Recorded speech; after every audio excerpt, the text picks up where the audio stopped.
Hello guys, this is your friend and we are back with a new fanfic. Which is What If Naruto Got Harem with Ino and Temari Part 1. And if you enjoy this fanfic then please press the like button and subscribe to my channel for more fanfic like this. And now let's start the fanfic.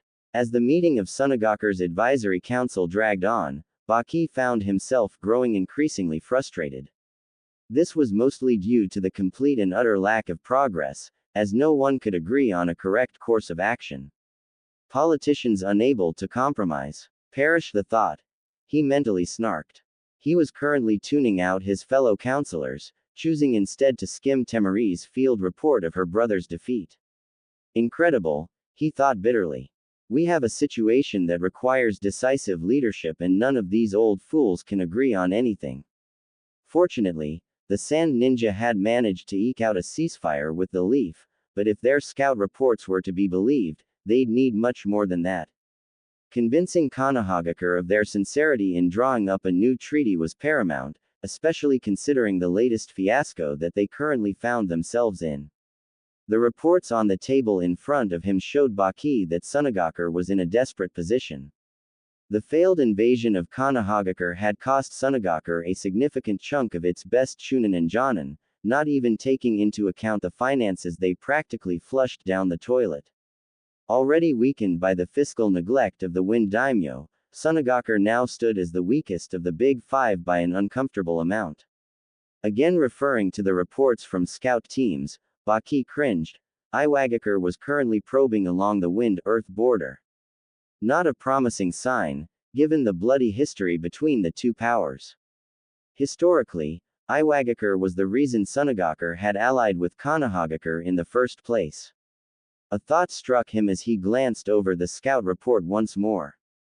His eyes narrowed in thought. Perhaps Sunagaku's position wasn't as hopeless as he thought.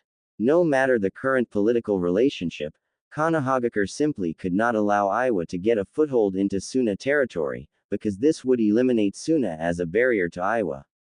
If Iwa were to conquer Suna, then they would be practically at Konoha's doorstep, and given the history between those two countries, it made the Suna-Iwa relationship look like an arranged playdate between children. Still, the probing of Iwa ninja was concerning. It's a pity the Yondaime Hokage didn't survive the Kyuubi attack. If he were alive, Iwagakure would never be moving this aggressively. With this thought still in mind, he took a sip of coffee as he flipped to the last page of Temari's report, and almost spit it right back out in shock. Clipped to the page was a picture of the Konohagakure genin that managed to subdue and defeat Gaara. Baki's mind immediately ground to a halt, one word permeating throughout his shocked core. In Namikaze. Startled by the sudden movement next to him, Yura glanced at Baki curiously. With only a year of service to the council, Yura was a young buck, but a rising star for his industriousness and loyalty. Still, given his lack of seniority, he had only made a handful of statements during the current council session. Gently nudging his neighbor, he leaned over and whispered, "Something wrong, Baki? You look like you've seen a ghost or something." Baki examined his fellow council member, and decided to share his newest insights. "You wouldn't be far off the mark, Yura. It's possible I may have come up with a way for Sunagaku to recover, but I'm unsure just how well it will play out." Yura rolled his eyes. "Come on, it can't possibly be worse than Otokaze's brilliant plan to bribe Tanagakure into betraying Konohagakure and allying with us. Something tells me that they're not interested at all in being our buffer against Konoha." Baki snorted with disgust. It had taken some effort on his part, but he'd managed to scrap that little disaster before it gained ground. "No, I plan on trying to regain our alliance with Konohagakure. We've shared with them how the Kazekage died, as well as Orochimaru's betrayal, and while that stayed their hand, we need a military alliance, not just a truce." "Really?" Yura whispered back confused. "Given how our last alliance ended, what could we possibly offer that they would agree to? Our track record isn't the best when it comes to holding up our end of the bargain, much as I'm loath to admit. I may as well explain my plan to the council instead of doing it piece by piece." Standing, Baki addressed his peers. Honorable members of the council, some new facts have come to my attention, and I believe I have a partial solution to our current issues. Seeing as he now had the undivided attention of everyone in the room, Baki braced himself and clasped his hands behind his back. One step at a time, old man. The only realistic solution to our current trouble with Iwagakure is to somehow re-establish our alliance with Konohagakure. It is only through this that we can buy the time we desperately need to recover our resources and recoup our losses, and everyone knows this. The question facing us is simple. How do we prove that we won't betray Konohagakure again? Baki ignored the winces from several of the council members as he reminded them that Sunagakure had indeed betrayed Konohagakure, despite Orochimaru's manipulations. Ignoring the rising back chatter and retorts, Baki considered how to phrase what he needed to say. Perhaps a small Konohagakure history lesson. Raising his hands for silence, Baki waited until the room quieted once more. In the past, Konohagakure had an ally it trusted with everything. The alliance between Uzushiogakure and Konohagakure was sealed by a marriage between the Shidaime Hokage and a woman named Uzumaki Mito. That alliance lasted for decades, until Uzushiogakure was destroyed by Kumogakure and Iwagakure in the Second Great Ninja War. I believe we can use that tradition ourselves to tie Konohagakure back to our interests. Otoke's, Baki's self-proclaimed rival on the council, quite fairly exploded at this. You couldn't possibly be serious. We need every shinobi we have. Why would we offer one to Konohagakure, and why would they accept even if we did? What possible motive or incentive could we offer? Turning, Baki faced the man directly. Speaking in a calm, controlled manner, almost as if speaking to a child, Baki presented his case.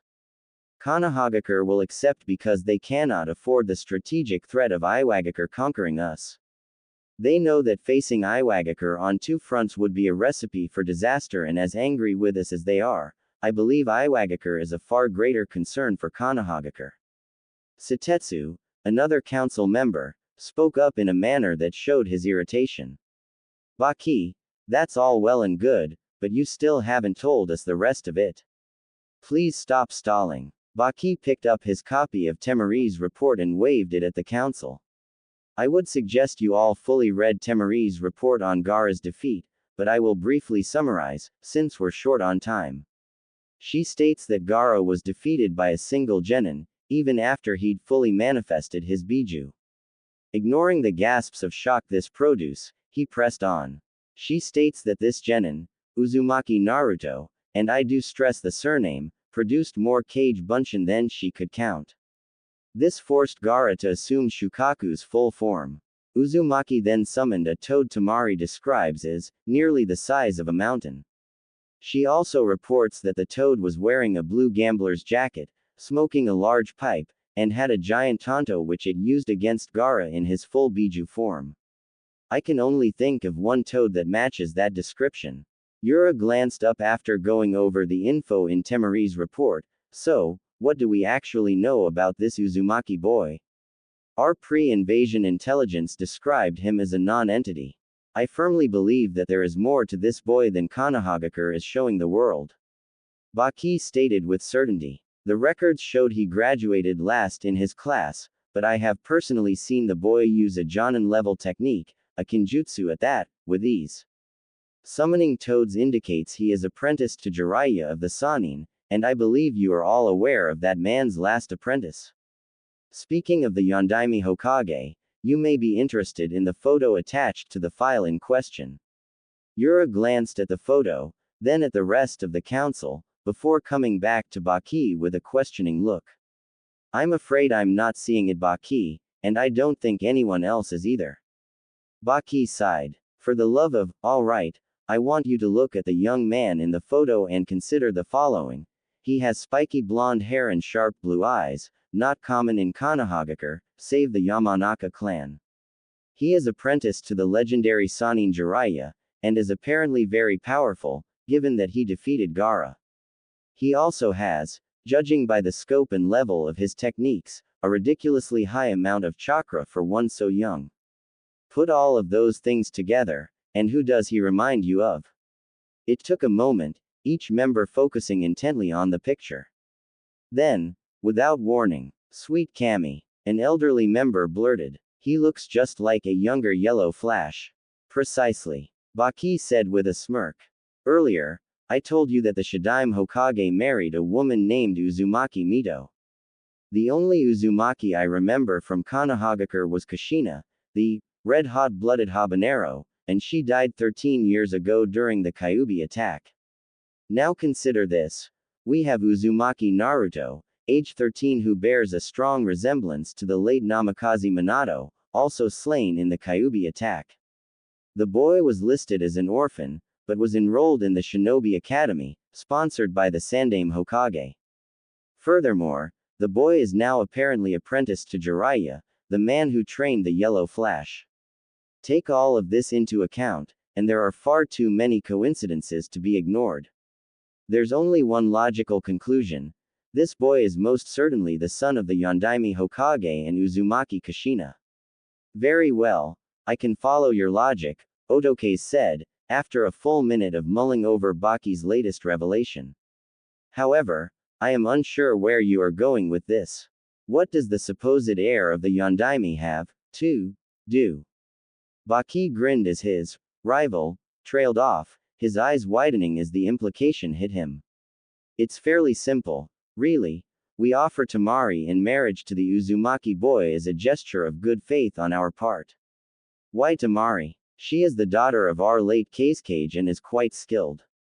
Couldn't we offer someone who wouldn't be missed?" "No. We offer Temari to prove our commitment. Her skill and ancestry will make for an irresistible incentive for Konohagakure's leaders to accept our agreement. Any children from the union are likely to be very powerful, and we will insert a clause in the agreement stating that the first male child produced from their union must be married back to Sunagakure." The council members sat back and pondered the proposal. The marriage would seal the Sand Leaf Alliance and offered the chance to gain powerful shinobi for the village in the future. The potential benefits were quite large, with minimal risks to boot. All said, it was a win for all sides involved. The Leaf once more had an ally in the Sand Village, as well as having a powerful shinobi in their fold, and the exact same could be said for Suna. Seeing everyone in agreement, the decision was made official that evening and an offer was sent, proposing a marriage contract to the Konohagakure Council. Several days later, the Konohagakure Council was gathered to discuss the surprising offer received from Sunagakure. With no Hokage, the council was limited on its options. It could not implement policy or assign missions higher than B rank, but it was the de facto power in the village. The council consisted of the heads of the various shinobi clans, with the Sandaimi's old teammates, Homura and Kaharu, as honored elders. Also present was Shimura Danzo, an old rival of the late Sandaime and a skilled warrior and tactician. Currently, Kaharu was reading the scroll received from Sunagakure. "This is certainly interesting," she said, quietly lowering the scroll. "It seems our esteemed colleagues in Sunagakure wish to make amends for their foolishness." Her former teammate, Homura, snorted in disgust. "Of course they do. If they don't, Iwagakure will crush them. It would serve them right for their treachery. It's a pity that we can't afford to let Iwagakure gain a strategic advantage like that." It surprised everyone when Danzo, the old war hawk himself, spoke up. "Agreed, we cannot let Iwagakure gain such an advantage. It would be in our best interests to accept." As the rest of the council turned to him in mild shock, he continued bitterly. "As you are all undoubtedly aware, I would prefer to simply crush them outright for their betrayal, but circumstances argue against it. Since we cannot punish them without drawing attention from other countries, as well as removing a barrier nation between us and Iowa, I see no harm in accepting a deal that will benefit Konohagakure far more than Sunagakure." "Logically, you are correct, Danzo-san," Aburame Shibi droned in the usual Aburame monotone. "This offer does seem to be to our advantage, but I find your stance puzzling. You have always petitioned for Uzumaki to be trained by you as a weapon. Accepting this offer would seem to directly counter the position you've held for nearly a decade and a half.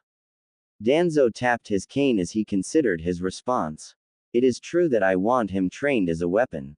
I was, however, overruled, and as such, I must consider other ways he may be of use to Konohagakure. Sunagakure is now offering the daughter of their late Kazekage, by all reports a powerful kunoichi, if she marries Uzumaki. He smiled grimly. I suspect that Sunagakure may have discovered the boy's heritage. Troublesome, muttered Nara Shikaku. If they haven't discovered Uzumaki's heritage, this deal is completely in our favor. I remember this Temari girl from the exam and she seemed quite skilled. On top of it, she's a wind user as well, very rare here in Konohagakure. Even if Sunagakure has discovered the boy's heritage, the deal, while more even, still favors us. Marrying the children of two Kage is likely to produce very powerful children in turn. I suspect that is the reason they want a male child married back to Sunagakure. A male child would be able to start a clan, another point in favor of Sunagakure having guessed who Uzumaki is. Everyone sat back to consider the Nara's words and examine the offer for other hidden agendas. Having only recently taken his seat as head of Clan Sarutobi, Asuma was somewhat confused. I thought the boy was just an orphan, unfortunately chosen to have the Kyuubi sealed inside him. Everyone here seems to know something about him. Wait, he said son of a Kage. It couldn't be. Yondaime. He sealed the Kyuubi no Yoko in his own son. In his newfound confusion and anger, Asuma blurted out, "Are you telling me that Uzumaki is the Yondaime's son?" To his shock, most of the council simply nodded in his direction, seemingly unfazed by this revelation. The Yondaime had a son. Why was this hidden? It should be obvious, Asuma. The Yondaime made many enemies during the Third Great Shinobi War, came the reply from Hyuga Hiyashi. The boy would have been in grave danger had word gotten out about who his father was. Danzo surprised the council once more by being the next to speak. It was as if the old warhawk had suddenly developed an interest in council affairs. At this point, I don't see any option but to accept this offer. It is slanted too far in our favor to decline without tipping our hand regarding the boy's heritage. If we chose to decline by announcing that heritage, I have no doubt Kumogakure, and especially Iwagakure, would react unfavorably. We also need the boy to produce more Uzumaki, as possible future containers for the Kyuubi, if not outright shinobi for our future ranks. Unless there are generous volunteers here that are willing to offer up their progeny to such a fate. Seeing the members of the council refuse to meet his lone eye, he nodded. Very well, since we are in agreement, let us send our response. What? The yell from the council chamber echoed through the building, down the street, and throughout the village. Kankuro found himself in the odd position of hiding from his sister. While this wasn't too uncommon, his choice of hiding spot, behind his brother, was a new one. Not something he would have dreamed of even a month beforehand, but Gaara had been different ever since his loss to the blonde-haired runt during the invasion. The redhead was still stoic in the face of his sister's rage. This part of Gaara hadn't changed. Kankuro was positive Gaara really didn't understand feelings, or at the very least, had a feeble grasp of their concept, but he wasn't radiating continuous bloodlust anymore, so this was a plus in his book. As far as he knew, other than some bandits on the way back from Konohagakure, Gaara hadn't killed anyone since the invasion. Hence the reason he was hiding behind Gaara as his sister raged. It wasn't cowardice, he told himself firmly. No, of course not. It was a strategic retreat, damn it. Meanwhile, Temari, fuming in the center of the room, was not in the best of moods.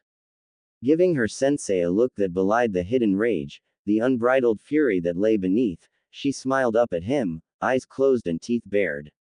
Care to repeat your last statement, Baki-sensei? Because I could have sworn I misheard you. Why, I swear you just said I was sold off as marriage material to the Leaf Village. Baki sighed, both inwardly and outwardly. Well, I shouldn't be surprised this is her reaction. In reality, I'd probably be more worried if she didn't react this way. The only good thing so far is that Gaara seems to be Well, not Gaara. And by that, I mean not outright murdering Mai. I'm going to take that as a win even if Temari ends up doing it herself. Famous last words, Baki. Inhaling and exhaling deeply, Baki held his hands out. Temari, this is an order from the council. To cement our alliance with the Leaf, we need a strong symbol of commitment. I am truly sorry, but as the daughter of a Hokage, you always knew a political marriage was a potential future for you. Temari ground her teeth as she snarled back, not willing to back down just yet. Yes, I knew that I could possibly have a political marriage. However, I was under the impression that it would be here in Sunagakur. Not married out as a sacrifice to another village. To his credit, Baki did feel sorry for his soon-to-be former charge. Temari had no way of knowing that, though, even if he did continuously apologize. We need this alliance badly, Temari. If there was any other choice.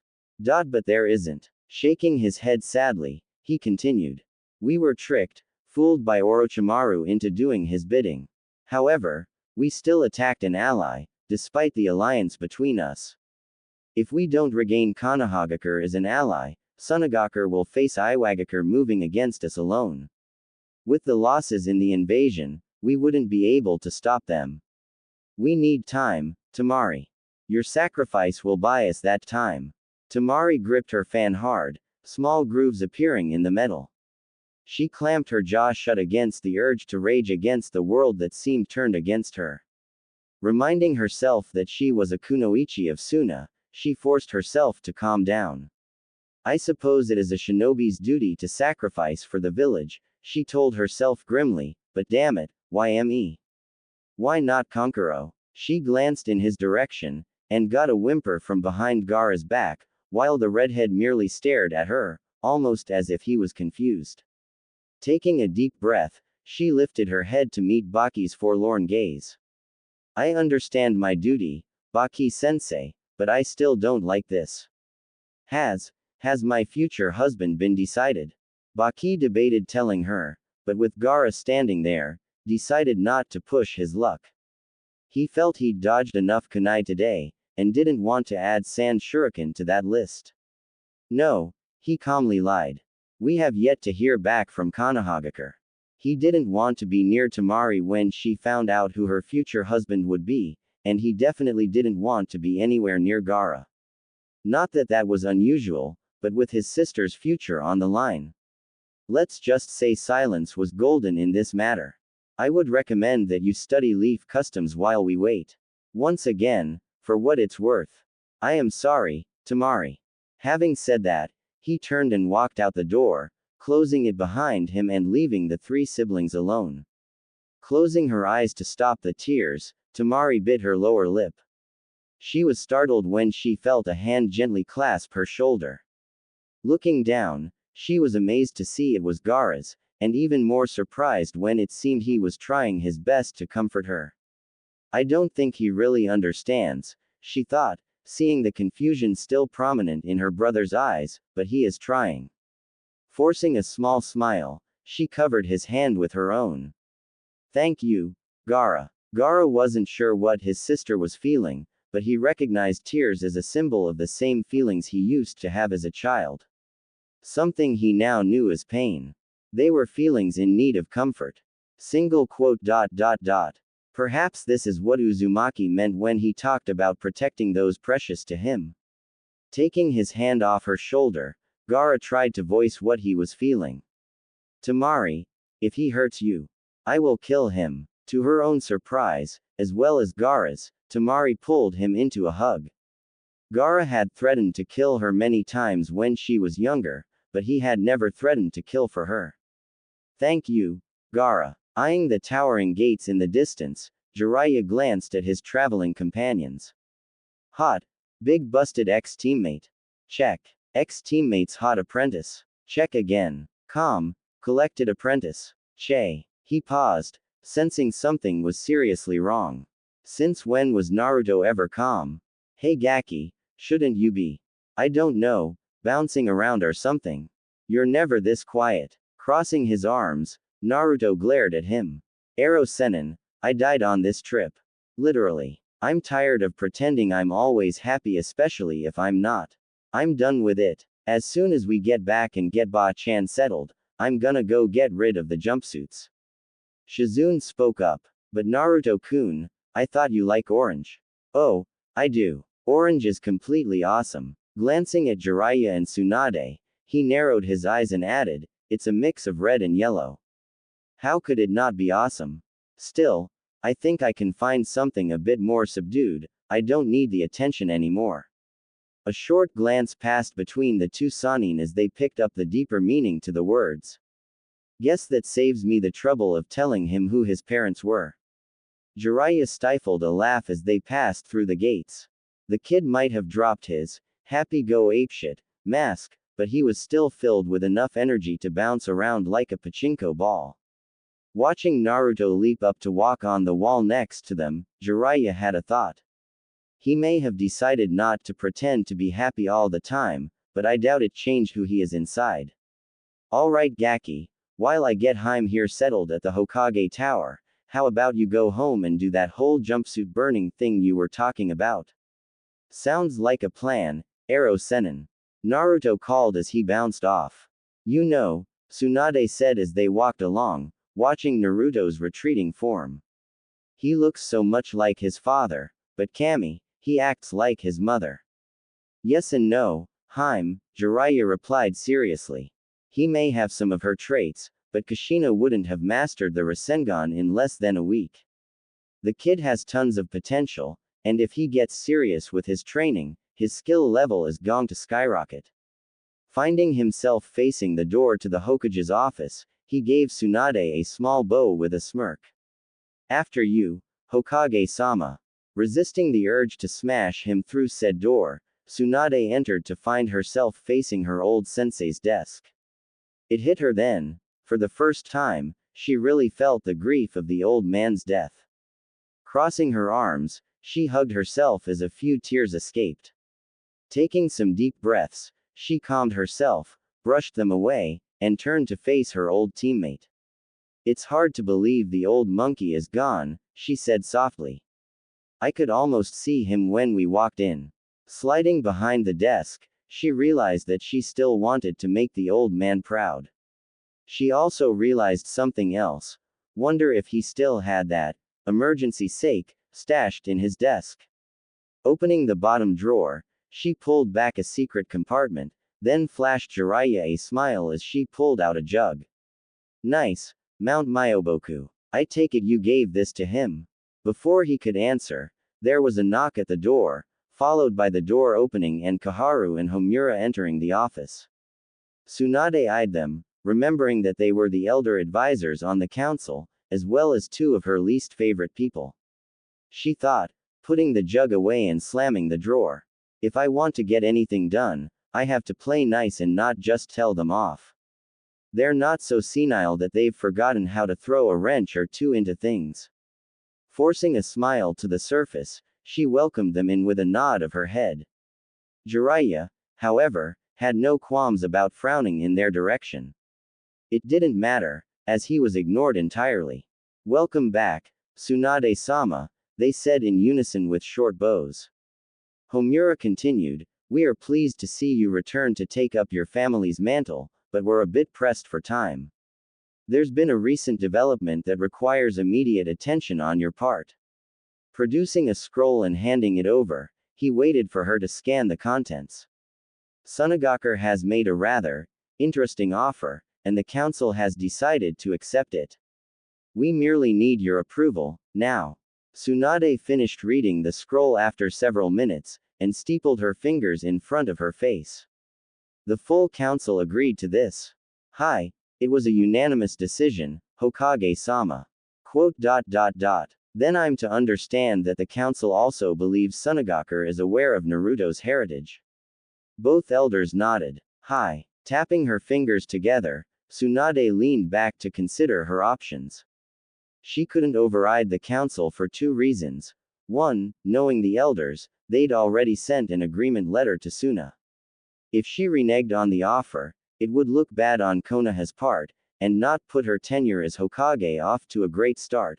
because the offer had already been accepted. Second, even if they hadn't, which was entirely possible, the entire council had unanimously agreed on it, and should she veto it, the council could push it through anyway, simply because the entire council backed it. Checks and balances, mind you. However, a small grin came to her face. How much did the council really know about Naruto's heritage? Based on what she'd gleaned from Jiraiya, and her own musings on the subject, she reckoned they didn't know what they were getting into entirely. Time to put that to the test. Has the council considered the consequences of Naruto's marriage domestically? She asked with a smile, one that had Jiraiya, who knew what that smile meant, look off to the side with one part glee, one part worry. Worry because he knew how Tsunade could get in these situations, and if push came to shove, he was headed for the window. A look of confusion passed between the two elders, before Kaharu spoke. I'm afraid I'm not sure what you are referring to, Tsunade-sama. With a grin a predator might have envied, Tsunade clarified. When Naruto marries, he will officially become head of both Clan Uzumaki and Clan Namikaze. As such, he will inherit everything from both of those clans, since he's the sole survivor of each.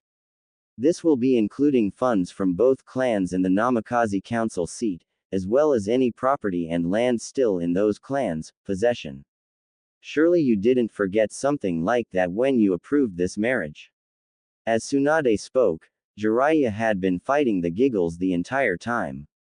Watching the faces of the two elders fall further and further, until they outright dropped in dismay, Jiraiya roared in laughter as both elders assumed expressions of shock. It was painfully obvious that they had not considered the clan inheritance laws would apply to Naruto. Those eligible to become clan heads did so under two circumstances: when they reached Jonin rank, or when they married. Short of canceling the proposed engagement and embarrassing themselves, as well as Konoha, there was nothing they could do to stop Naruto from becoming head of Clan Namikaze and Clan Uzumaki. Jiraiya's only concern, however, was that once the cat was out of the bag, there'd be no way to keep the matter quiet any longer. With that thought in mind, soon Minato's former enemies would have a new target in mind. If they couldn't get to the Yondaime, he reasoned, they'd go for the next best thing. After a quick stop as Ichiraku Ramen to down a few bowls of his favorite dish, Naruto headed off to his apartment intent on disposing of his collection of jumpsuits. During the month leading up to the Chunin exam's third stage, he'd used his improved stealth and henge skills to quietly assemble a new outfit for himself. He was still firmly convinced orange was the best color, but he'd reluctantly decided that perhaps he shouldn't wear so much of it. He'd been delighted when he found a store selling colored animal prints, including a pair of orange and black tiger striped pants. He still got to wear orange, but the pants were much more professional. He was dismayed when he couldn't find a matching jacket, so he'd made do with a black one that had 3 narrow orange stripes running down each sleeve. He was broken out of his thoughts by the sound of someone crying nearby. Hopping up on a nearby roof, he was surprised to see Konohamaru sitting there, knees hugged to his chest as he cried. Walking over, he sat down next to him and ruffled the kid's hair gently. Hey Kono, what's wrong? Konohamaru glanced up, his eyes full of pain, and Naruto had to lean in as the boy whispered a reply. I miss Grandpa, but everyone keeps telling me I gotta move on. It's like they're forgetting him, like he was never here. It's not right. He was the Hokage. How can people just forget him? Pulling his adopted little brother into a one-armed hug, Naruto ruffled his hair again in a soothing manner. Kono, no one is going to forget about Gigi. He was Hokage for a really long time, and he did a lot for this place. I bet if you go up to just about anyone, they'll have a story or something positive to say about him. He's still here in our hearts, and what we can do is live in a way that would make the old man proud. Quote. You really think so, boss? The sniffing boy asked. Naruto flashed him a hearty smile.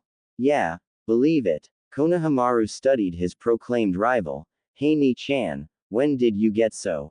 He paused to consider a word that would fit. I don't know, smart, I guess.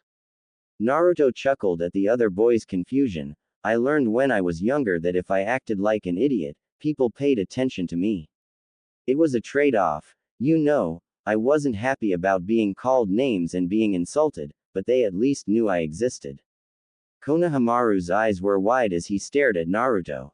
This wasn't a side of his friend he'd ever seen before. Naruto was supposed to be all smiles and laughs. For a moment, he felt like he was talking to his grandfather, listening to one of the stories of the old man's youth.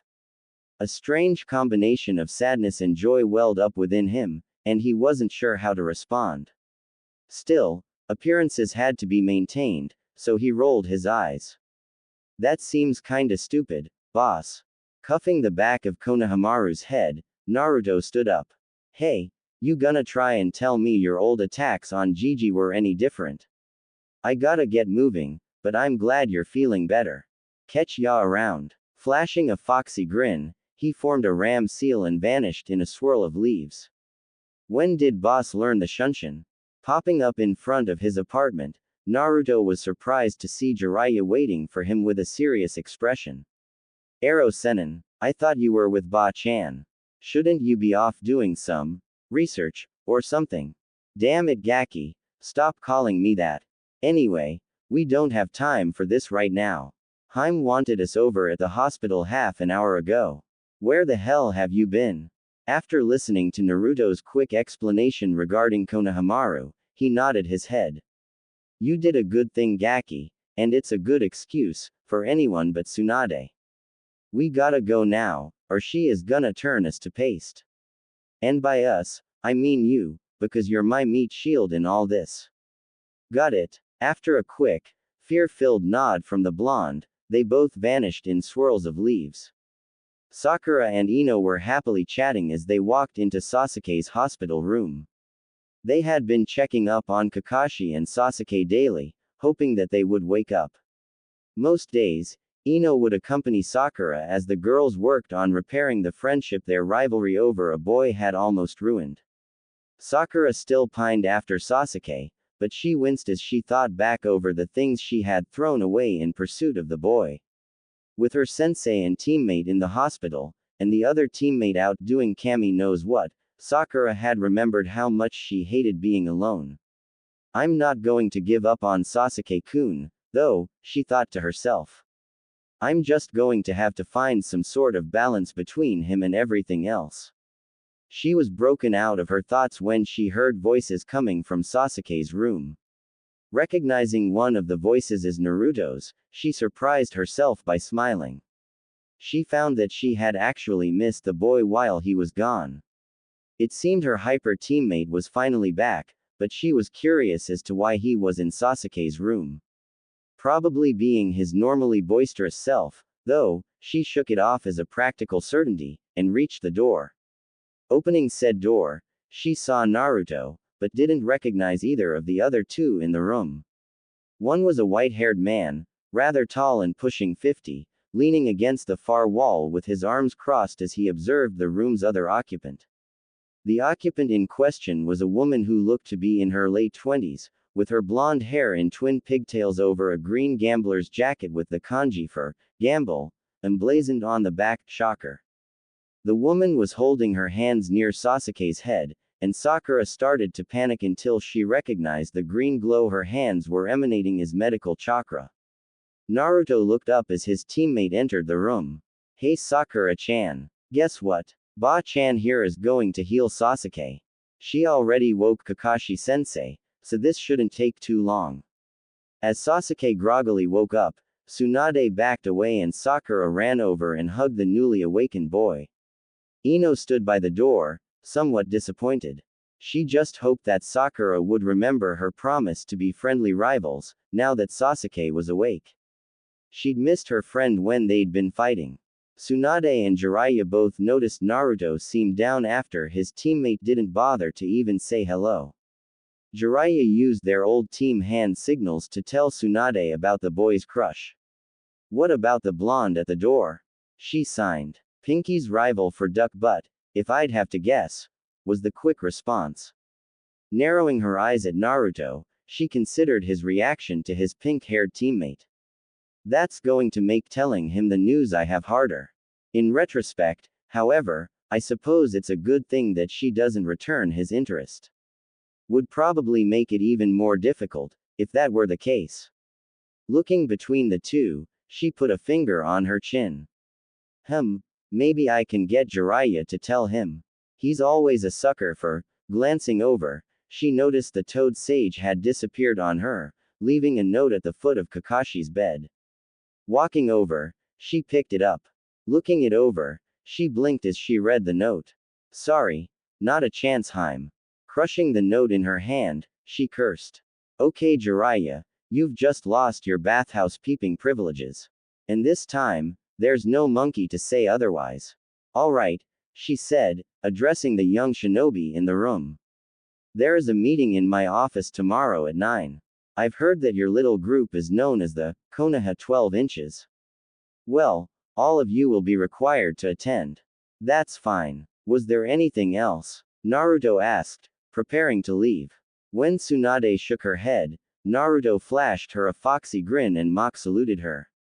See ya tomorrow at 0900, Ba-chan. Still grinning at her irritated look, he vanished from the room in a shunshin as the others in the room stared at him in shock. Sasuke, blinking in surprise, looked to the rest of them and voiced everyone's main question. Since when did the Dobi learn shunshin? Reappearing near his apartment, Naruto smirked to himself. Gonna have to thank Ero Sennin for the training tips and showing me the seals for shunshin. It was just so much fun to vanish and pop up somewhere else. The only way it could get better is if it were an actual teleportation jutsu rather than just chakra-enhanced movement. Heading inside, he wasted no time digging out his new outfit. After a few minutes, he finished changing and examined himself in the mirror. Damn, I look pretty good in orange and black. Should have thought of this sooner.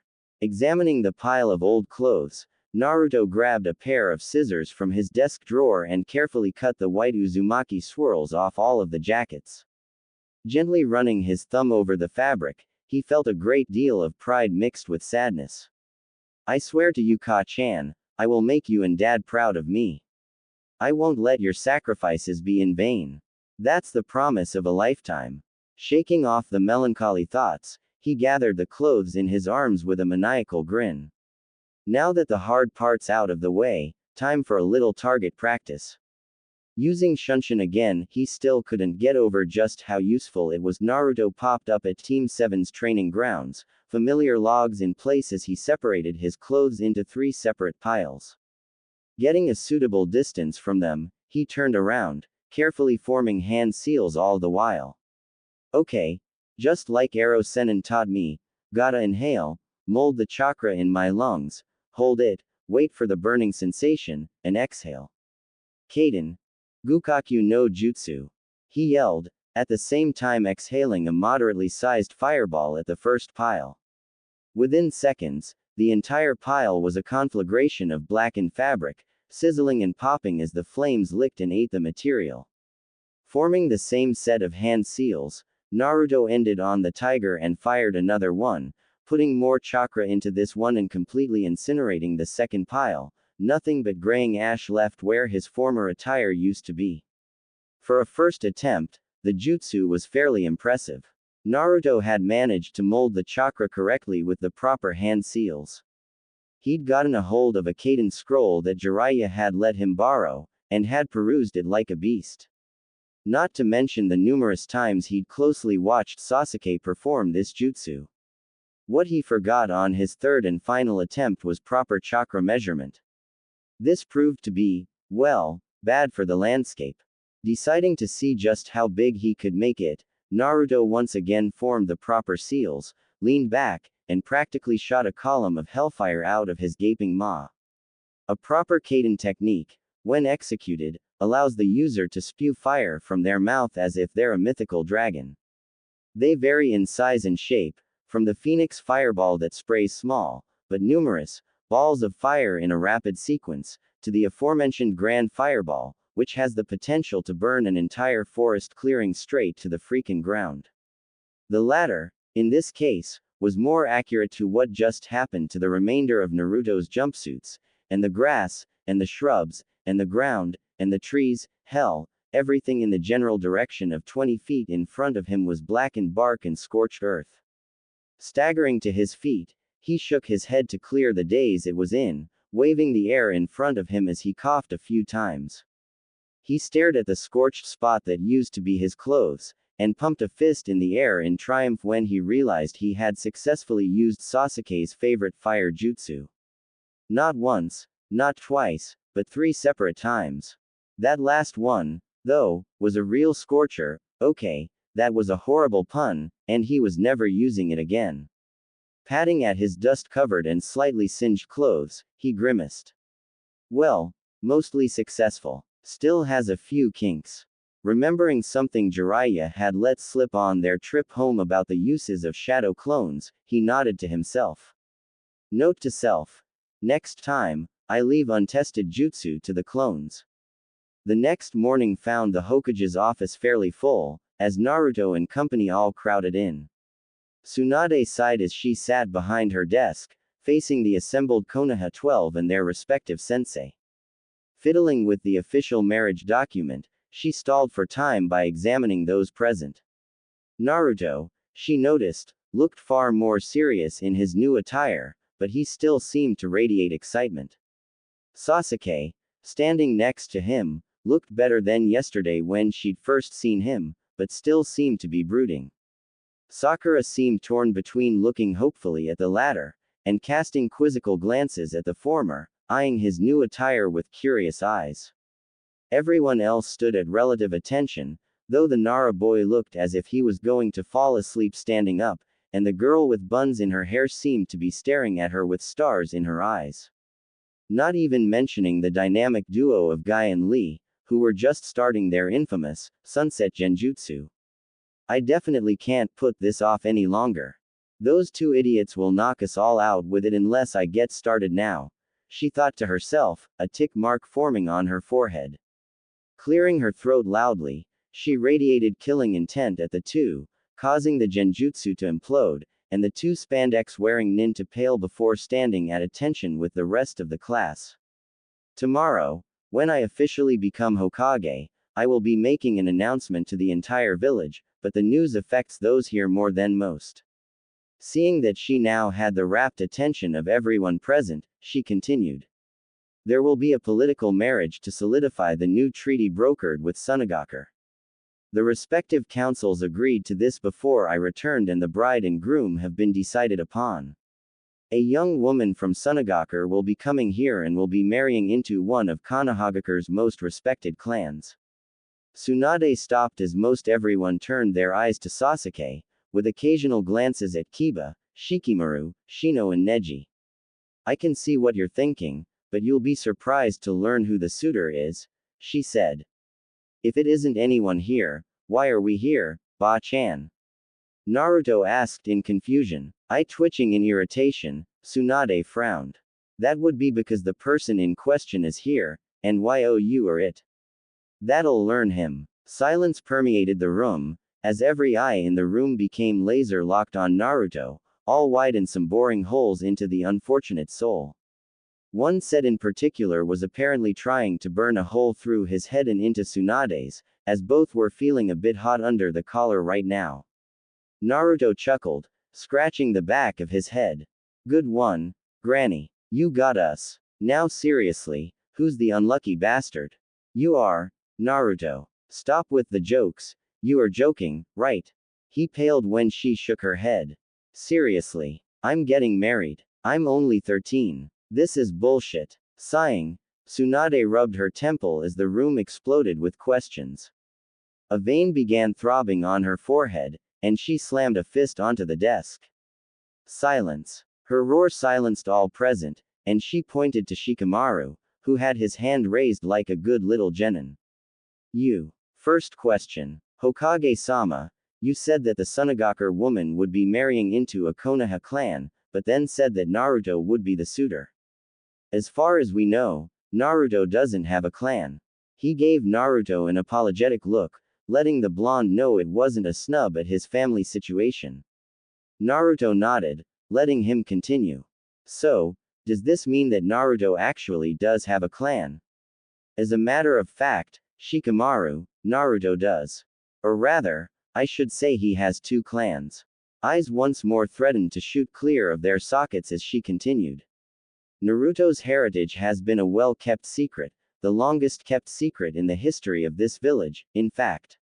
His mother was Uzumaki Kushina, last known member of the Uzumaki clan from the former village of Uzushiogakure. The former village, as you all know, was destroyed back during the Second Great Shinobi War, and as such, is honored here in Konoha by having their symbol emblazoned on our jackets and uniforms. This is a show of respect for the alliance formed when my grandmother Uzumaki Mito married the Shadaime Hokage. Ignoring Naruto's frantic hand gestures to stop, she continued, knowing that it was all coming out of the bag sooner or later. Might as well get this shit out now, while everyone's present. I'm not doing this a second time. In addition, as you may not know, when a person becomes Hokage, their family becomes clan automatically via Konoha law. Naruto is also the son of Namikaze Minato, better known as the Yondaime Hokage. Therefore, Naruto is the last heir of both the Namikaze and Uzumaki clans of Konoha. With a groan, Naruto slumped forward, palming his face as most everyone in the room was staring at him complete shock, none more so than one particular Uchiha. The two noticeable exceptions were Asuma, who'd already been informed at the council meeting, and Kakashi, who was giving him one of those creepy eye smiles. Turning back to Tsunade, he huffed, arms folded. Ba-chan, you had better have a really good reason for this. Tsunade was surprised by the rage she saw in his usually cheerful eyes, until she took a moment and thought about it. Once this is announced, not only will he have his father's enemies after him, a lot of villagers will try and suck up to him. I knew this was going to make his life harder, but I honestly totally skipped that part. Meh, he'll work it out. He mastered the Rasengan in a week. An entire village full of shinobi should be something he'll have taken care of by the end of business today. Referring to Naruto's question, she nodded. There are several, but let's start with the obvious. First, Sunagakure didn't just pick a random shinobi. They didn't play a game of darts with our shinobi roster, and just happened to pick you. No, they specifically asked for you. According to the council, and a little bit of common sense, that made it clear that they knew, at least in part, who you were, or rather, where you came from. Second, the woman they are sending is the daughter of a Hokage, and you, my little blonde miscreant, are related by blood or marriage to 4 of the 5 Hokage. Last, and certainly not least, Naruto, do you even know what the requirements to be a clan head here in Konoha are? Because even the council forgot this part. No, he grumbled. I haven't had the chance to. To be head of a clan, you must either be a Jonin, or you must be married. Tsunade said, a grin on her face. The day you marry, you become head of the Namikaze clan and inherit all its assets, as well as its seat on the council. Bachan, what about the Uzumaki clan, Tte Boyo? His verbal tick resurfaced under the stress of the moment. Naruto, you are an Uzumaki as well as a Namikaze. Technically, your name is Namikaze Uzumaki Naruto, so any children you have will be of both clans. As such, you will be restoring the Uzumaki clan as well as the Namikaze clan. If you're so bound and determined to restore the Uzumaki, this is a perfect chance. It's not like you'll have to worry about finding a wife, anyway. Naruto glared at her, the sort of glare he saved for dealing with Kyuubi, or the cupboard when he ran out of instant ramen. He did manage to grind out a question, though. Did they give us the name of the bride? Glad for an excuse to escape his glare, the brat didn't glare often, so it was unnerving. Tsunade lifted the scroll. Quote. Says here her name is Temari. Hand to chin, Naruto ran through his mind, trying to figure out what kind of girl she was. Could have sworn she was part of the Chunin exams. Wait, wasn't she the girl that? Glancing over at Tenten, he only confirmed his suspicions when he saw the girl wince in his direction, giving him a weak smile. Yep. Tsunade caught a glimmer of recognition in the blonde's eyes, followed by the sort of resignation reserved for those on death row. Inwardly groaning, she gave a gesture of dismissal to the rest of the group. All right, that's enough. I've said all I'm going to say until the official announcement tomorrow. All of you scat. I've got business with the soon-to-be married, here. Getting acknowledgement from most, the group filed out, the chatter exploding once they left the Hokage's office. She suspected that, by tomorrow, half of the village was going to know about it before she even made it official. Should have put a gag order on that lot, oh well. Turning to the man in question, she sighed. All right, what's up? Chuckling nervously, Naruto rubbed the back of his head, another nervous tick. Well, Temari-chan is a bit high maintenance. Plus, Gaara is his brother. You know, the Jinchuriki for the Aikibi. The one that tried to kill me, multiple times, I might add. Tsunade sighed as she pinched the bridge of her nose in exasperation. All right, ignoring the whole homicidal Jinchuriki problem for the moment, I have some things for you. Standing and crossing the room to the portrait of the fourth Hokage on the wall, Tsunade lifted it, revealing an elaborate seal on the wall. All right, Gaki, get over here. This is a blood seal, keyed to anyone from your father's line. I need you to open it for me. Pulling a kunai out of its holster, Naruto nicked his thumb and pressed the bloody digit against the seal. The seal seemed to rotate before it expanded and the safe unlocked with a quiet click. Reaching into the safe, Tsunade pulled out a scroll bearing the symbol of the Yondaime Hokage. All right, need you to bleed a bit more for me, she told Naruto in a teasing manner. Ignoring the obvious rolling of his eyes, she watched him undo the seal and then opened the scroll. She couldn't stop a snort of laughter as she read the short note. Hey old monkey, if you're reading this, then I didn't survive the Kyuubi's rampage. If so, this is literally my and Kushina's will. We leave everything to our newborn son, Naruto. In addition, no, I will not tell you how I finished my paperwork as fast as I did. Trade secret. Wait, you've been a Hokage, screw it, I'm still not telling you. Hey Naruto, I think I have proof at least some of your sense of humor comes from your dad. Handing Naruto the scroll, she chuckled as he read it, grinning as he laughed near the end. Feeling better than he had since the meeting began, Naruto still had a few questions. Alright Bachan, what do we do now? Well Gaki, since the scroll says you get everything, and you're going to be married, I say we go see your parents' house. While Naruto and Tsunade remained in her office, everyone else regrouped in a conference room down the hall. This is incredible, Ino shouted. This is the best scoop I've ever gotten. I never would have thought Naruto would be the first of us to get married, never mind become head of 2 clans. Well, you heard what the Hokage said, Suna demanded Naruto. Shikamaru said from his place against the wall, managing to sound coherent, even though he looked like he was going to slump to the ground any second. It doesn't make sense though, he said irritably. I get why his heritage was hidden, but I've seen the way the villagers look at him. Why would they despise Naruto? True to his nature, Shikamaru was more or less unable to let go of something so intriguing. I always thought he was just a loud mouth, Kiba piped up. Did you guys notice that he was acting strange in there? Naruto was really quiet. Yes, Shino said quietly. He seemed far more controlled than usual. In the past, he would react explosively to such news.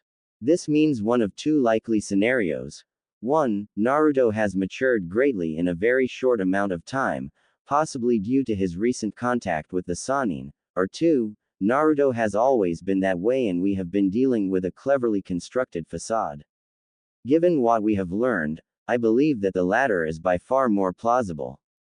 Having said his piece, Shino exited the room, the door closing as everyone else tried to come to terms with his rather startling conclusions. In another conference room, Hinata was crying as Kurenai held her. When Tsunade informed them that Naruto was to be married, she felt as if her heart had been ripped out. For years, she had loved him from afar, but every time she tried to talk to him, she would stutter and completely embarrass herself or even worse, faint outright. She'd never thought that she would run out of time to tell him so soon. Shish, it's okay Hinata, Kurenai told the girl softly. It's alright, let the tears out. Just because he is getting married doesn't mean you can't be his friend. Raising her head from her sensei's shoulder, Hinata looked tearfully at her. I didn't want to be his friend Kurenai-sensei.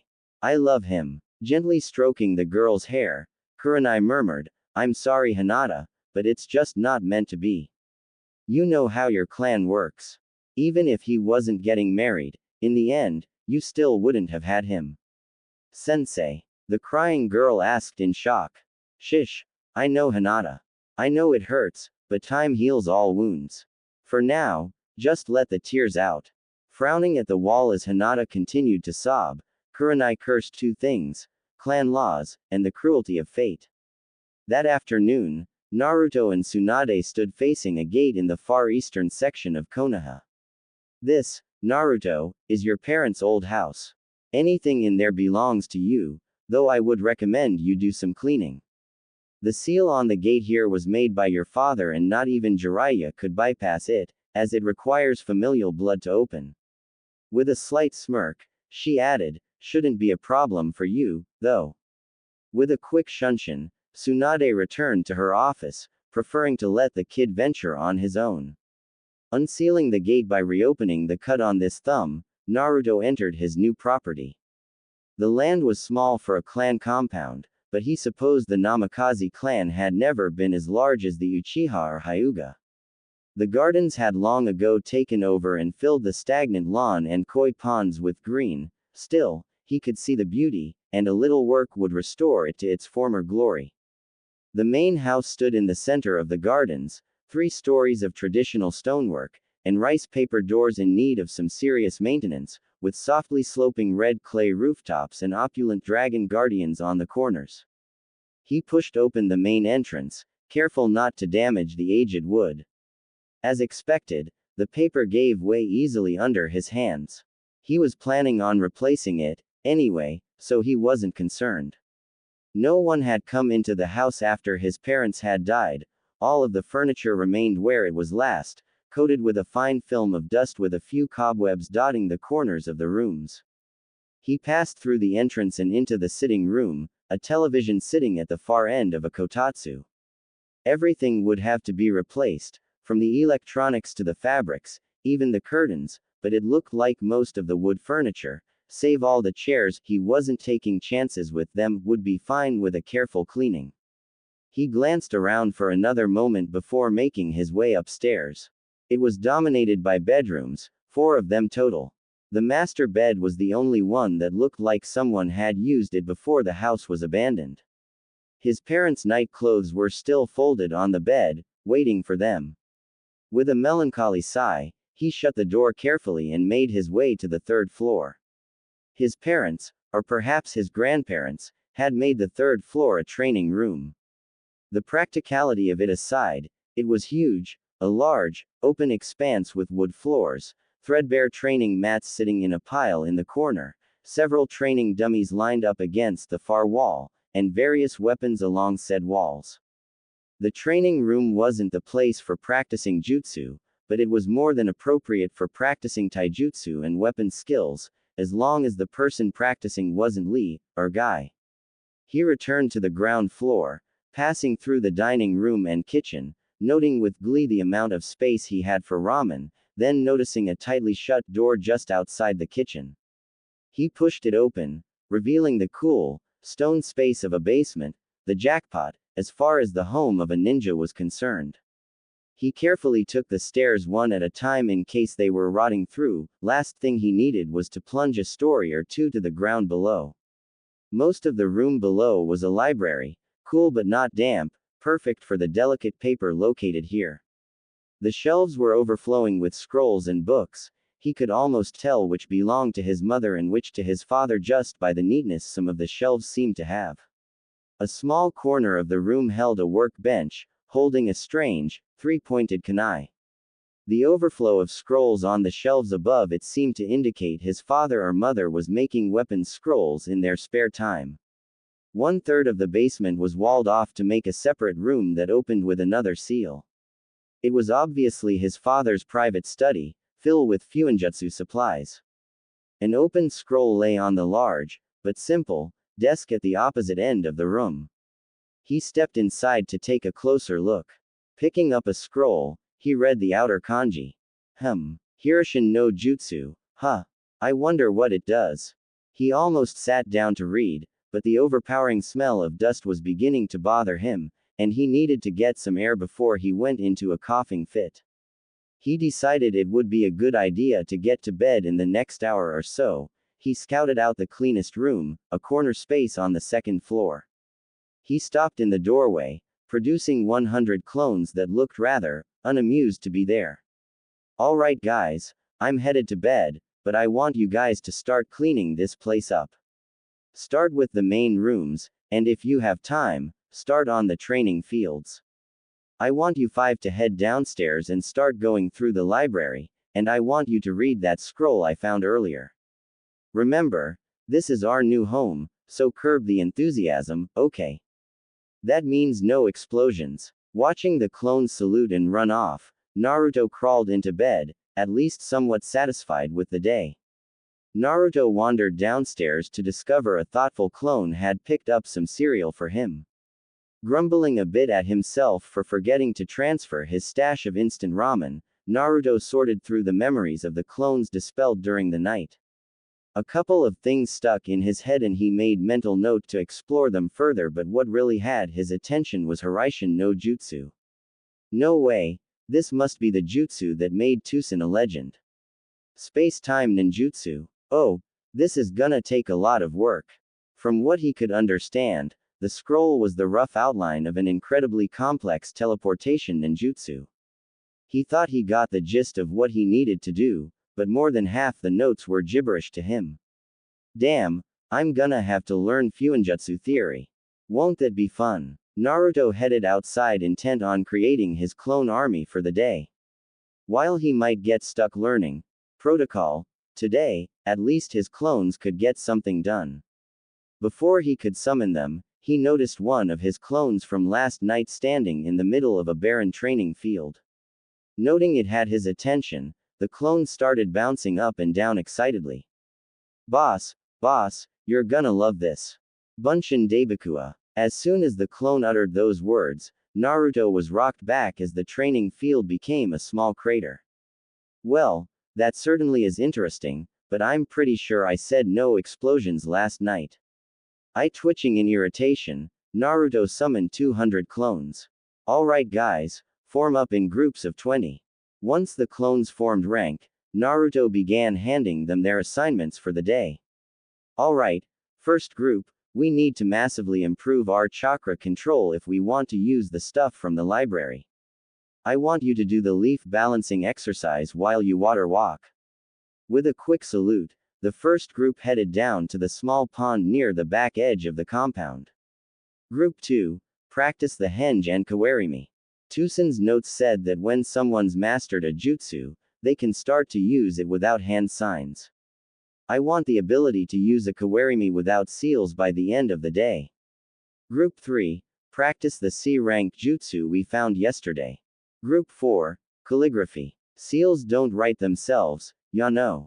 Group 5, find every book on fuinjutsu theory in the library you can and start reading. Group 6, you get to work on the gardens. Try to keep most of it alive. Group 7, go move everything out of the old apartment, then I want an inventory of the house. Group 8, Kasen's taijutsu scrolls, get practicing. Group 9, Kenjutsu training use the kodachi. Last but not least, Group 10. One at a time, practice that exploding clone thingy. In the already provided crater. Summoning one last clone, you. I want you to thoroughly reread the Harem no Jutsu scroll. Every time one of theory clones dispels I want you to read it. Damn it, I forgot. Creating a few more clones, you guys, Rasengan work. I want to be able to use it one-handed. Watching his clones get to work, Naruto vanished in a shunshin. Popping in with a quick, morning bachan, Naruto swiftly dodged the paperweight the sword at his head. Sadly, he didn't see the empty sake bottle that followed it. Tsunade felt a strong easing of her spirit as she watched the jar smash her insane grandnephew back into the wall behind him. Ha! Doubt he'll stop calling me Granny, but man, that felt great. Trying to maintain a straight face as Naruto dragged himself back on his feet, Tsunade considered how to break the news. Deciding Naruto would probably just prefer it straight, she sighed. Alright Gaki, gonna cut straight to the chase. We don't have time for you to learn protocol, your fiancé is due today. Ignoring the sputtering and cursing her statement created, she tapped her chin in thought. There is a new problem too. Sunagaku promoted her to Chunin, and you remain a genin. I can't just promote you, much as I would like to, but I have an idea. Seeing Naruto take a keen interest, she smirked. I'll give you a week to get ready, then I want you to fight the students of Asuma, Kurenai, Guy, as well your own Team 7. Bachan, that's crazy, Naruto grinned. I love it. Good to hear Gaki, now let's get down to the West Gate. If we get there with time to spare, we can annoy Izumo and Katetsu. Temari was sick of riding in the carriage circumstances had forced upon her. She'd argued long and hard that she was still a Chunin and she could walk, but Baki had maintained that they had to follow tradition, and traditionally, brides rode in the carriage. In addition to being extremely uncomfortable, the journey was taking twice as long as the last time she had made the trip. Reaching over, she ran her hand along the smooth metal of her mother's war fan. At least I was allowed to keep this. Laying her head back against the seat, Temari focused on calming herself. Today, she would no longer be a Sunagaku shinobi, but one of the Leaf, and that hurt more than she would have believed. Despite how her little brother had been treated, she loved her village and has been proud to wear the symbol of the sand. She was jerked out of her thoughts as Kankuro stuck his head through the window. Hey, Nichan, how ya doing? I'm scared, little brother. I don't want to be married, especially not to a stranger from another village. I totally agree, Nichan, Kankuro said. Only thing I've heard is that you're marrying into a clan, but other than that, I've got nothing. Baki broke into the conversation. Looks like we're here. Seems the Hokage herself came to welcome you to Temari, which is either a very good or a very bad sign. Tsunade stood with her arms crossed tightly over her chest, wrinkling the red and white fabric of her formal robes of state. With her were Shizune, Naruto, Sasuke and Sakura. Gritting her teeth in irritation, Tsunade whispered to Naruto. If Kakashi doesn't show in the next 30 seconds, I want you to burn all his books. Hi, Bachan, Naruto whispered back. Your will shall be done. Torn between laughing and hitting him, Tsunade eyeballed Kakashi as he wandered up to the group just as the 4 Sunagaku shinobi approached.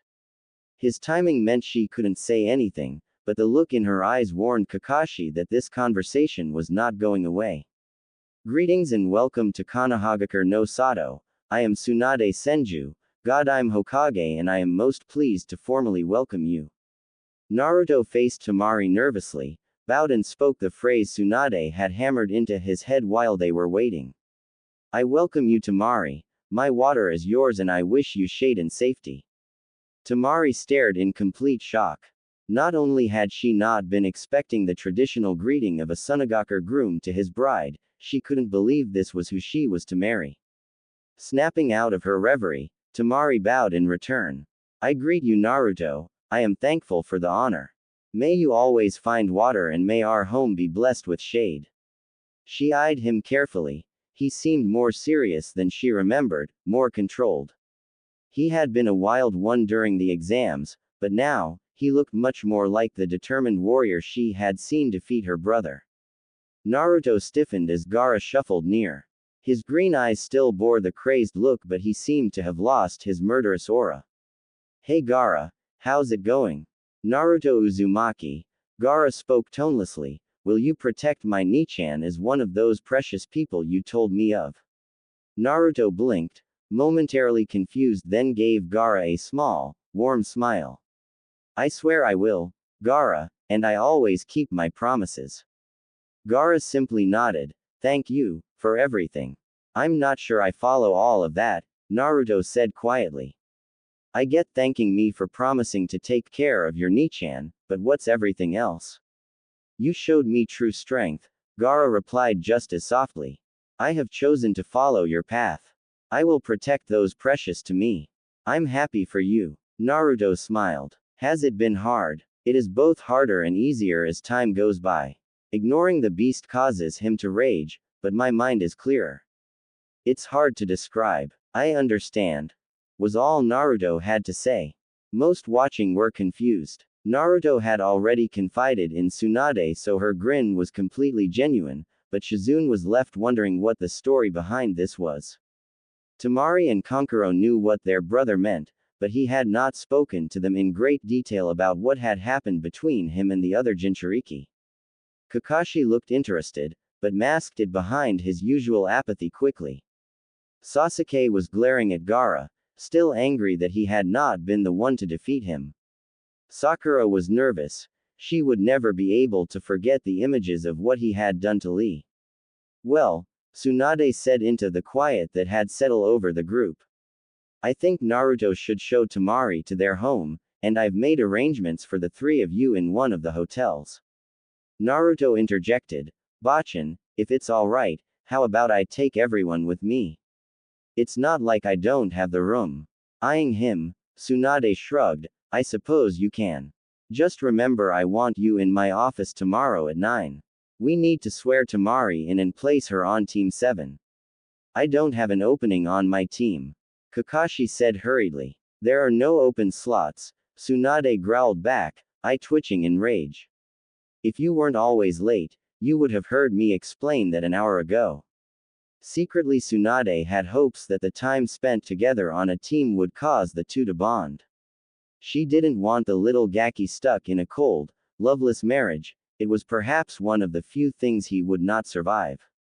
She believed Temari and Naruto could make it work, but without an extra push, might not make the effort to try on an emotional level.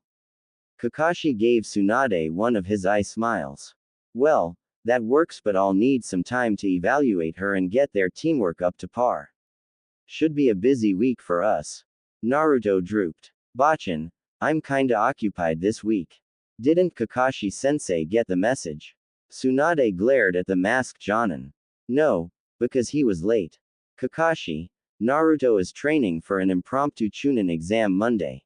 He will be fighting all the members of the Konoha 12 feet with the exception of Lee.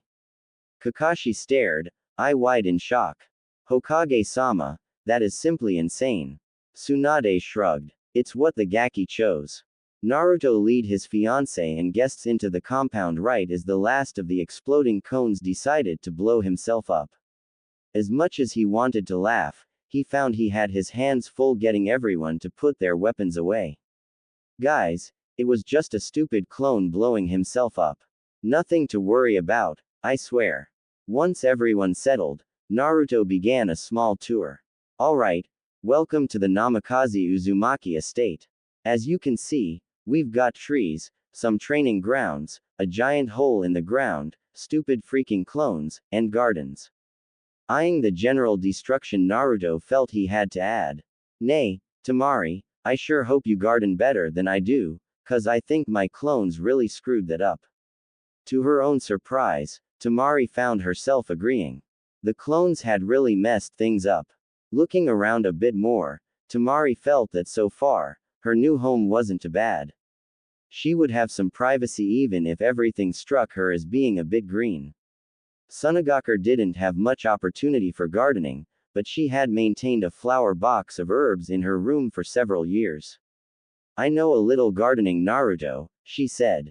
You have to remember, though, I come from a desert. All this green seems really odd to me.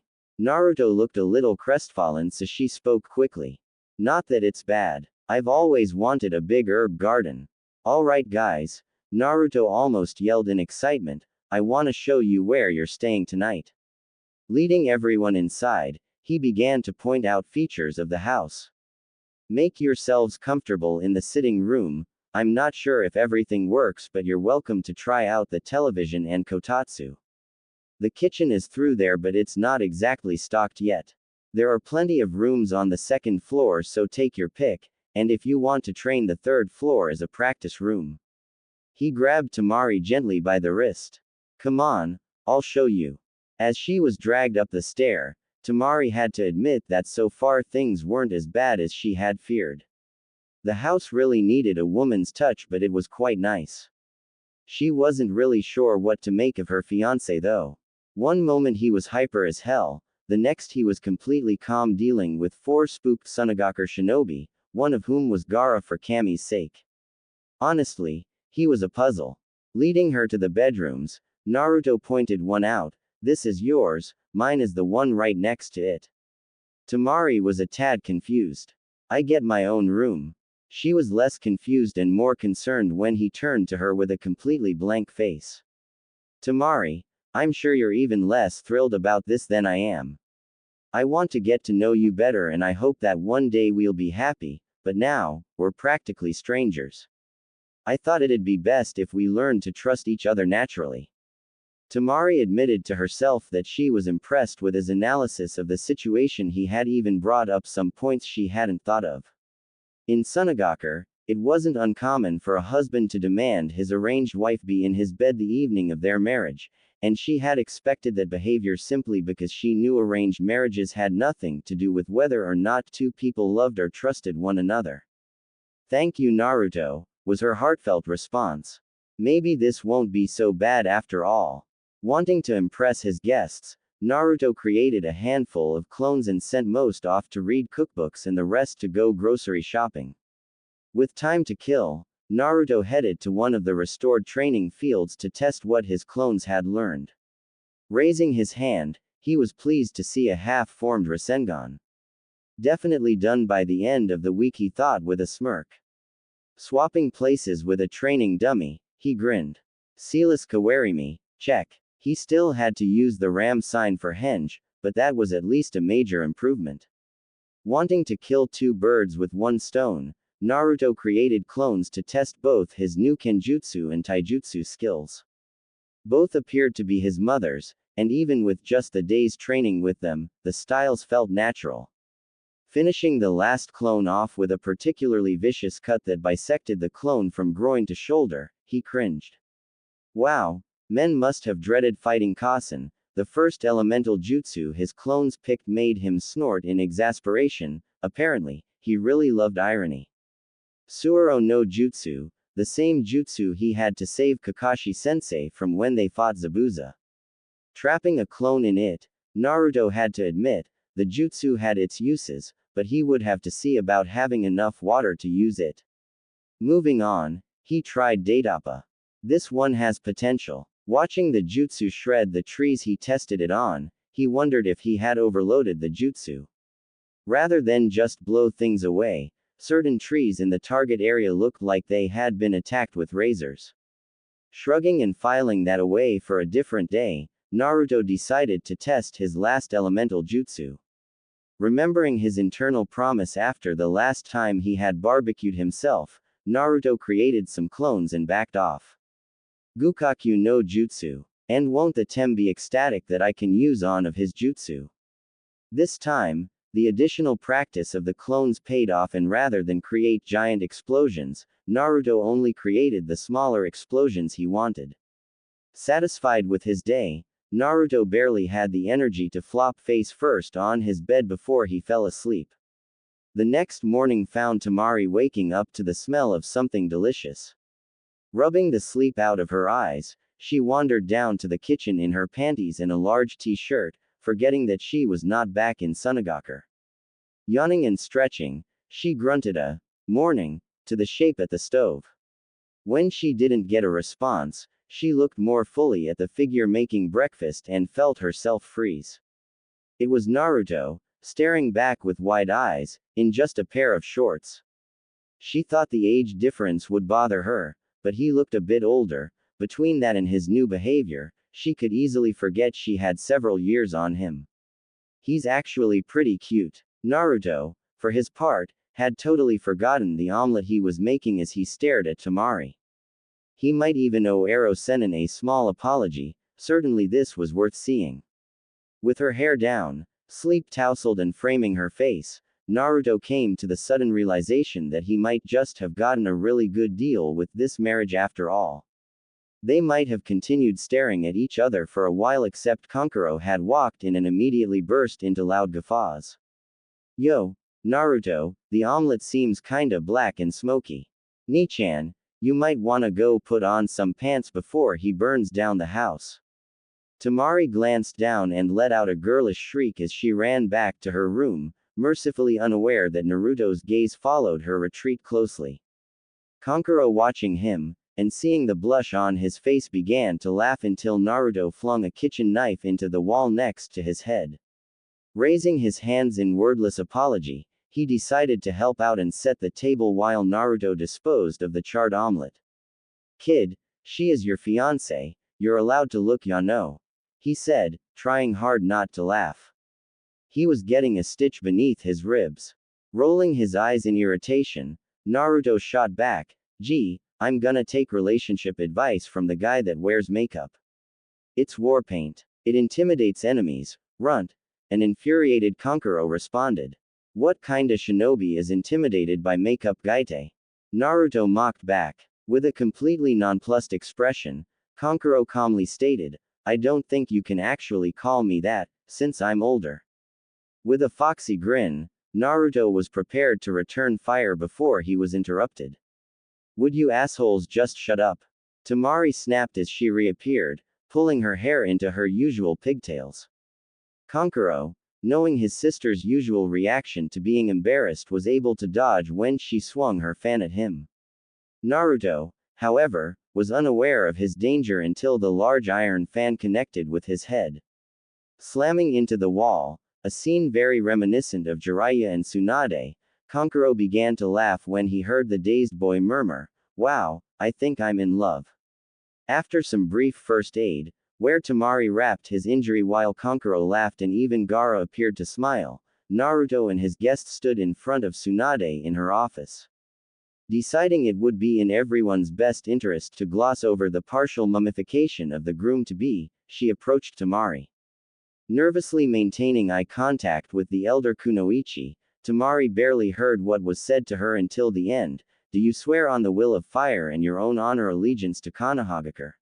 Reaching back and undoing her Sunagakure Hitai-8, Temari calmed herself as she swore herself to her new village. My honor, my life, I do so pledge.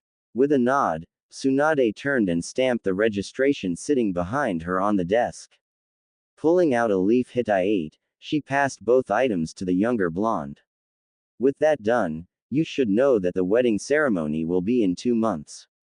Baki, you and Temari's brothers are welcome to visit at any time. I'll be granting you travel passes when we finish here. Are there any questions? Hokage-sama, what are my expected duties? Temari asked hesitantly. Tsunade was impressed the girl was thinking that far ahead, but was surprised that Naruto's body language had suddenly switched from passive to protective.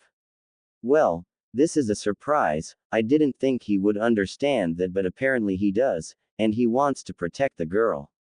Seems the little Gaki will be just fine. Neither council has pressed the issue yet, but I expect there will be pressure in the future. Tsunade replied, hedging her answer somewhat.